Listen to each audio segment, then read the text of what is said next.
जय माँ आदेश।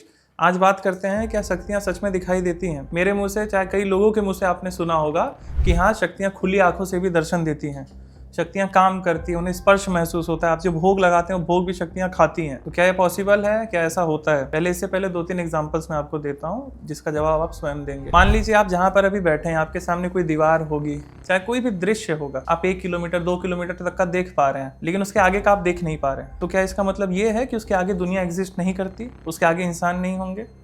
आप 1-2 किलोमीटर जितना भी एरिया देख पा रहे हैं उसके आगे दुनिया होगी ही नहीं। तो इसका मतलब ये हुआ कि हमारी क्षमता नहीं है कि हम इस दीवार के उस पार या फिर कुछ एक दूरी के बाद की चीजें हम नहीं देख पा रहे हैं। इसका मतलब ये नहीं होता कि आगे की चीजें एग्जिस्ट नहीं करती, हमारी क्षमता कम है। तो उसी प्रकार से हमारे आसपास कई सारे और भी तत्व होते हैं, जिसमें से एक बेसिक से एग्जांपल देता हूँ। हवा आपको दिख रही है खुली आंखों से? नहीं। लेकिन हवा में जब अग्नि के प्रभाव से जो धुआं होता है, धुआं या फिर डस्ट पार्टिकल्स जब इकट्ठे होते हैं तब वो हमें दिख पाते हैं। इसका मतलब हम पंच तत्वों को देख सकते हैं, बट माध्यम अलग होगा। उसी प्रकार से कई एंटिटीज होती हैं, जैसे कहेंगे कि कई लोगों को प्रेत जैसी शक्तियां दिखती है बिना कोई साधना के, बिना कोई पूजा के, बस उनके ऊपर कोई क्रिया करी गई, या फिर कई लोगों को दिखती है। कई सारे ऐसे टर्म भी होते हैं जिसमें बच्चों को या फिर किसी भी व्यक्ति को लाइक कोई भूत प्रेत या फिर किसी की आत्मा वगैरह दिखती है। ऐसे बहुत लोगों को देखा गया। कई लोग ऐसे भी होते हैं जिन्हें ये चीज़ बचपन से ही प्राप्त हुई, कई लोग अपनी साधना करके इस चीज़ को जागृत करते हैं। तो इसका मतलब क्या है, हो क्या रहा है यहाँ पर समझने वाली बात है कि आप अपनी सूक्ष्म दृष्टि को कह सकते हैं जागृत कर रहे हैं। सूक्ष्म दृष्टि मतलब जैसे अभी तो स्थूल दृष्टि जागृति है। स्थूल मतलब जैसे फिजिकल चीज है, शरीर देख पा रहे हैं हम, बेसिक सी चीजें देख पा रहे हैं फिजिकल, लेकिन जो सूक्ष्म है, थोड़ी सी सेंसिटिव है कह सकते हैं हमारी दृष्टि में, तो उन चीज़ों को देखने के लिए हमें सूक्ष्म दृष्टि जागृत करनी पड़ती है, जिसे हम कहते हैं, जिसका स्थान यहाँ पर होता है हमारे दोनों भौहों के बीच में, जिसे आज्ञा चक्र की जागृति करना, दिव्य दृष्टि जागृति करना।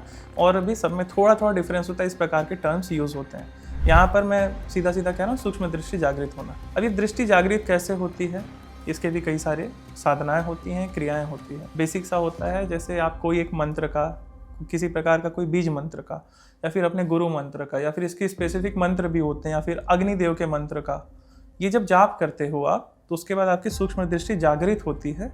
उसके बाद से आपको और भी एंटिटीज जो आसपास होती हैं वो दिखाई देती हैं। अब बात करते हैं उनकी जो साधना बहुत समय से कर रहे हैं, जिन्हें अनुभव हो रहे हैं, मतलब उन्हें टच फील हो रहा है, वाइब्रेशन फील हो रहा है, या फिर जब आंख बंद करते हैं तब चीजें दिखाई देती हैं, लेकिन आंख खोलते हैं तो कुछ नहीं दिखता है। मतलब आप आंखें बंद कर रहे हो तब आपको शक्ति दिख रही है, एक आकृति दिख रही है, वो कोई भी एंटिटी हो सकती है, कोई देवी देवता हो सकते हैं, या फिर कोई एक्सवाइजेड कोई भी एंटिटी हो सकती है, वो दिख रही है। लेकिन आंखें खोल रहे हो तो अनुभव बंद, आंख बंद कर रहे हो तो बातें हो रही हैं, आंख खोल रहे हो तो बातें नहीं हो रही है। इसका मतलब आपकी केवल सूक्ष्म दृष्टि जागृत है, खुली आंखों से आप शक्ति नहीं देख पा रहे हो। तो चीजों को समझिए। पहले के समय, मतलब आज से हजारों साल पहले, जो साधक होते थे, साधिकाएं होती थी, जो अप्सरा को सिद्ध कर लेते थे, देवी देवताओं को देख लेते थे। जैसा आपने देखा होगा, जैसे कई सारे हमारे सीरियल्स होते हैं, जैसे रामायण, महाभारत, तो इन सीरियल्स में भी आपने देखा है कि जैसे अर्जुन हो गए, या फिर कोई महाभारत या फिर रामायण के कोई पात्र जो इतिहास में थे हमारे, वो कोई देवी देवता का आह्वान करते हैं, तो वो देवी देवता उनके सामने आ जाते हैं और फिर उनसे बात करते हैं। लेकिन आज के समय में ये होना उतना आसान नहीं है, बहुत तपस्या करनी पड़ती है इसके लिए। तो मान के चलिए, अगर आप में उस लेवल की तपस्या करने का सामर्थ्य है, अगर आप उस लेवल की तपस्या करते हैं, तो आप खुली आंखों से भी, मतलब हो क्या रहा है यहाँ पे, थोड़ी लॉजिकल बातें कर रहा हूँ, आप इतने ज़्यादा अवेयर हो, इतने ज़्यादा कॉन्शियस हो, इतने ज़्यादा पावरफुल हो कि एक साथ आप अपनी सूक्ष्म दृष्टि से भी ध्यान दे पा रहे हो और खुली आंखों से भी ध्यान दे पा रहे हो, क्योंकि शक्तियाँ तो सूक्ष्म होती हैं, तो उन्हें सूक्ष्म दृष्टि से देखा जाता है। तो ये सभी चीज़ें समझने की ज़रूरत है, तब उसके बाद खुली आंखों से भी शक्तियाँ दिखती हैं। लेकिन जो इसका रिजल्ट होता है, मैं ये बता दे रहा हूँ, आज के समय में कलयुग के हिसाब से, अगर शक्ति आपको मानसिक रूप से दिखाई दे रही है, या फिर शक्ति धुएं के रूप में दिखाई दे रही है, या फिर केवल शक्ति आपसे आवाज़ के माध्यम से बात करी, या फिर आंखें बंद करके बात कर रही है, आंखें बंद कर रहे हो तो उसकी आकृति दिख रही है, आंखें खोल रहे हो तो नहीं दिख रही, और चाहे शक्ति आपको प्रत्यक्ष दिख रही है, काम सारे वैसे ही होंगे, रिजल्ट सबका सेम ही होगा। ये चीज़ आप समझें। अगर शक्ति ने आपको मानसिक रूप से वचन दे दिया है, या फिर सूक्ष्म रूप से वचन दे दिया है, तो काम आपके होने लगेंगे। वचन आपको मिल गए हैं, शक्तियों से आप काम लेना शुरू कर सकते हैं, और शक्ति वो आपका काम करेगी। तो आप अपने आप को कमज़ोर ना समझें। हाँ, लेकिन इच्छा ज़रूर होती है कि हमें प्रत्यक्ष सिद्धि भी करनी है। तब उसके लिए मैं एक छोटा सा उपाय आपको बताता हूँ। आपका जो गुरु मंत्र है, आप उसका करोड़ों की संख्या में जाप करने के पीछे पड़ जाइए। मतलब 1.25 लाख के आप अनुष्ठान रेगुलर बेसिस पे उठाते रहिए, अपने ईष्ट के पीछे पड़ जाइए। क्योंकि प्रत्यक्षीकरण करना है तो सबसे पहले यहाँ पर मैं सुझाव दे रहा हूँ, क्या सूत्र बता रहा हूँ, सिंपली सूत्र बता रहा हूँ मैं प्रत्यक्षीकरण का। गुरु, गणेश और ईष्ट, इसमें भी मैं 2 शक्तियों को बहुत बल दूंगा, केवल 2 शक्तियों को। पहला गुरु, दूसरे ईष्ट। गुरु प्रसन्न है, ईष्ट प्रसन्न है, प्रत्यक्षीकरण बड़ी बात नहीं होगी फिर। लेकिन प्रसन्न मतलब पूरे प्रसन्न, ये चीज़ आपको ध्यान देना है। अपनी ईष्ट की साधना आपको ज़रूर ज़रूर ज़रूर करनी है। अपने गुरु मंत्र को आपको सबसे ज़्यादा उस पर फोकस करना है, तब जाके आपको शक्तियाँ दिखने लग जाएगी प्रत्यक्ष रूप से। दूसरी बात करते हैं कि हमारे पास कई साधक साधिकाएं भी आते हैं, उनके अनुभव पे बता रहा हूँ। जैसे कोई साधक साधिका है, उन्हें जल्दी अनुभव हो गए। कुछ लोग आए जिनको लेट अनुभव हो गए। कुछ लोगों को 6 महीने लग गए, साल भर लग गए, किसी को कुछ नहीं हो रहा है। कुछ लोगों को 1 महीने के अंदर अंदर कई चीज़ें प्राप्त हो गई। इसके ना कई सारे रीजंस होते हैं, समझिएगा चीज़ को। पहला तो ये जो 1 महीने में जिसको जल्दी चीज़ें प्राप्त हो रही हैं, उसके पीछे उसकी मेहनत हो सकती है कि वो सालों से या तो पूजा पाठ करते आ रहा हो, मेडिटेशन कर रहा हो, या फिर उसका ध्यान का लेवल उस प्रकार का हो, या फिर उसे अपने ऊपर और अपने गुरु, ईष्ट, सभी देवी देवताओं पर पूर्ण विश्वास होगा तो ही उसे प्राप्त होगी। जो लोग डाउट करके साधनाएं करेंगे तो उन्हें शक्ति आएगी ही नहीं। रीज़न, जो श्रद्धा और विश्वास है, ये चाबी है अलग डायमेंशन में एंटर करने का। कह सकते हैं कि जो आपका श्रद्धा और विश्वास है, आप अलग डायमेंशन को जाना है तो इस चाबी से अनलॉक करोगे। तो श्रद्धा विश्वास आपके अंदर सबसे पहले खुद के प्रति होना चाहिए, दूसरा गुरु के प्रति होना चाहिए, फिर ईष्ट के प्रति होना चाहिए, उसके बाद अपने सभी देवताओं पे होना चाहिए, अपने सभी शक्तियों पे होना चाहिए। ये उन सभी साधक साधिकाओं के लिए है कि जो तंत्र की साधना में आगे बढ़ना चाहते हैं, या फिर तंत्र की साधनाएं आप कर रहे हो। तंत्र की साधनाओं से तात्पर्य है किसी भी शक्ति की साधना, कोई भी देवी देवता या फिर कोई भी एक एंटिटी की साधना आप कर रहे हो, तो उसके लिए ये नियम आपको ज़रूर ज़रूर ज़रूर रखना चाहिए। दूसरा कि इन्हें कुछ लोगों को जल्दी सिद्धियाँ क्यों मिल जा रही है, कुछ और भी रीजंस हो सकते हैं। ठीक है, अगर पर्सन जीवन भर पूजा पाठ नहीं किया लेकिन फिर भी सिद्धि मिल गई, तब इसमें क्या होता है, पूर्व जन्म की भी बातें होती हैं कि पूर्व जन्म में वो साधक या साधिका रहा हो, फिर इस जन्म में उसका जो रिजल्ट है उसे जल्दी सिद्धियाँ मिल जा रही है। कई बार ये भी होता है कोई देवी देवता हम पर ऑटोमेटिक प्रसन्न हो जाता है, कई बार हम कुछ ऐसे काम कर देते हैं। एग्जाम्पल पहले निगेटिव सेंस में लेते हैं, जैसे आप शमशान वगैरह चीज़ें क्रॉस कर रहे हो, ऐसी जगहों को क्रॉस कर रहे हो, या फिर ऐसी जगहों को क्रॉस करो जहाँ पे कोई निगेटिव एंटिटी, जैसे आप भूत प्रेत जैसी चीज़ें कहते हो, जिन्न कहते हो, तो ये एंटिटी आपसे लग जाती है। ठीक है, आपके बॉडी के स्मेल की वजह से लग जाती है, या फिर आप वहाँ पर, जैसे कई बार होता है ना कि आप किसी पेड़ वेड़ के पास शौच कर देते हो, तो वहाँ से वो शक्ति आपके पीछे लग जाती है नाराज़ होकर, क्योंकि आपने उसके स्थान पर उसे शौच के XYZ जो भी रीजंस होता है। तो उसी प्रकार से अगर आप कोई अच्छा काम कर दो ना, कभी जैसे मंदिर में आपने कभी भंडारा करा दिया, या फिर कुछ लोगों का भला कर दिया, या फिर बस ऐसे कुछ आपने XYZ कोई भी काम किया और उस स्थान पर कोई देवी देवता या फिर कोई एक अच्छी एंटिटी रहती थी, वो आपके पीछे लग गई। पहली वाली जो एंटिटी थी वो आपका बुरा कर रही थी, इसको हम कह रहे हैं भूत प्रेत लग गए, फला फला तंत्र बाधा है, ये वो। ठीक है, दूसरे सीन में क्या हो रहा है, हमारे साथ कोई एक अच्छी शक्ति जुड़ गई जिसका हमने अनजाने में कभी भला कर दिया हो, और वो उसके वजह से हमारी साधनाएं फटाफट हो रही हैं, हमारी सारी लाइफ बदल रही है, बहुत अच्छे से हो रही है। तो ऐसा भी कभी हो जाता है, तो इसलिए इन लोगों को जल्दी सिद्धियाँ मिल जाती हैं।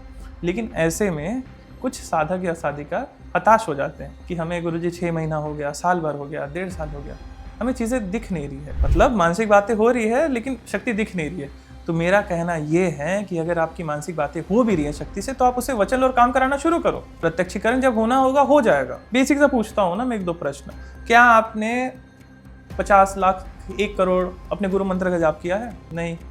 पहले ये करिए, इन सब चीज़ों पर फोकस करिए, अपने ईष्ट पर फोकस करिए।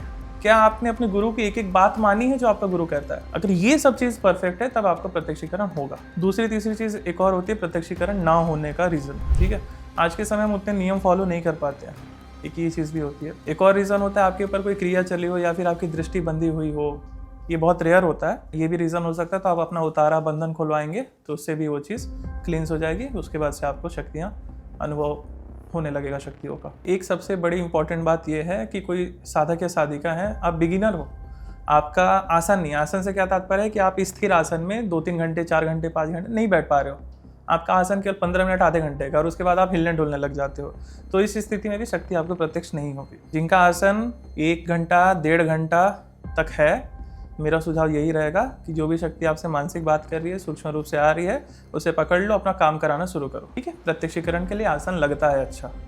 ठीक है, ध्यान उस लेवल का होना चाहिए। ध्यान भी आपका उस लेवल तक होना चाहिए कि घंटों तक आपका उस मंत्र से ध्यान ही ना हटे, तब जाके वो शक्ति आपके पास आएगी और आपसे जुड़ेगी, आपको दिखेगी।